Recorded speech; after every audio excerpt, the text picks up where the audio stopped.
नमस्कार, morning news India में आपका स्वागत है और मैं हूं आपके साथ विनीत।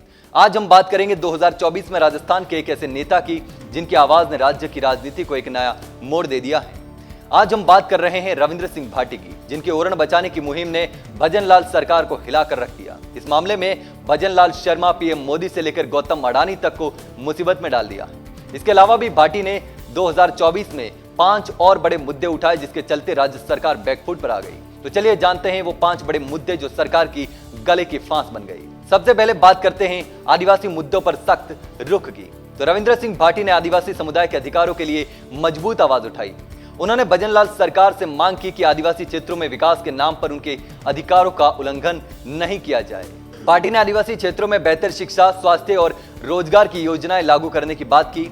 उनके इस फैसले ने आदिवासी समुदाय को भजन लाल सरकार के खिलाफ लामबंद किया, जिससे सरकार को बैकफुट पर आना पड़ा। अब बात करते हैं किसानों के मुद्दों पर संघर्ष की। तो रविंद्र सिंह भाटी ने किसानों की समस्याओं को प्रमुखता से उठाया। उन्होंने विशेष रूप से राजस्थान के किसान समुदाय की बदहाली और सूखा प्रभावित क्षेत्रों के लिए राज्य सरकार से ठोस कदम उठाने की अपील की।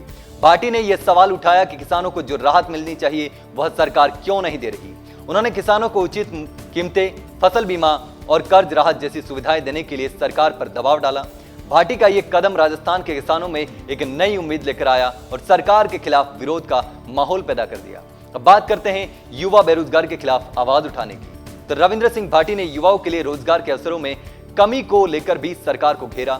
उन्होंने बेरोजगारी के मुद्दे पर सरकार से जवाब मांगा और यह सवाल उठाया कि राजस्थान में युवाओं के लिए रोजगार क्यों नहीं उत्पन्न किए जा रहे। भाटी ने विधानसभा में बेरोजगारी की दर को लेकर सरकार की आलोचना की और रोजगार के लिए ठोस नीतियों की मांग भी की।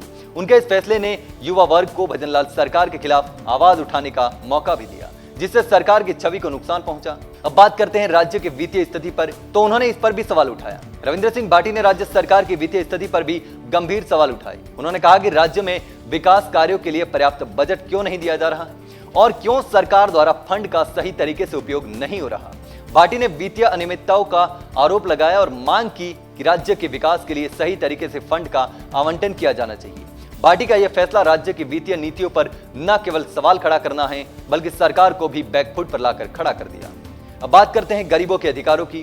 तो रविंद्र सिंह भाटी ने राज्य में गरीबों और वंचित समुदायों के अधिकारों की रक्षा के लिए सरकार से सख्त कदम उठाने की भी अपील की है। उन्होंने गरीबों के लिए सरकारी योजनाओं को लागू करने में हो रही ढिलाई की आलोचना की और यह कहा कि सरकार को गरीबों के लिए कल्याणकारी योजनाओं का पालन करना चाहिए। भाटी के इस फैसले ने राज्य की गरीब जनता को उम्मीद दी और भजन लाल सरकार को आलोचनाओं का सामना करना पड़ा। रविंद्र सिंह भाटी के ये 5 बड़े फैसले न केवल राजस्थान की राजनीति में एक नया मोड़ लेकर आए, बल्कि उन्होंने भजन लाल सरकार को बैकफुट पर भी ला दिया। अगर आपको ये हमारी जानकारी पसंद आई हो तो कृपया करके चैनल को लाइक करें और वीडियो को ज्यादा से ज्यादा शेयर करें और ऐसी ही लेटेस्ट खबरों के लिए चैनल को सब्सक्राइब कर लें। धन्यवाद। ऐसे ही और वीडियोस देखने के लिए सब्सक्राइब करें मॉर्निंग न्यूज इंडिया को और जुड़े रहिए हमारे साथ।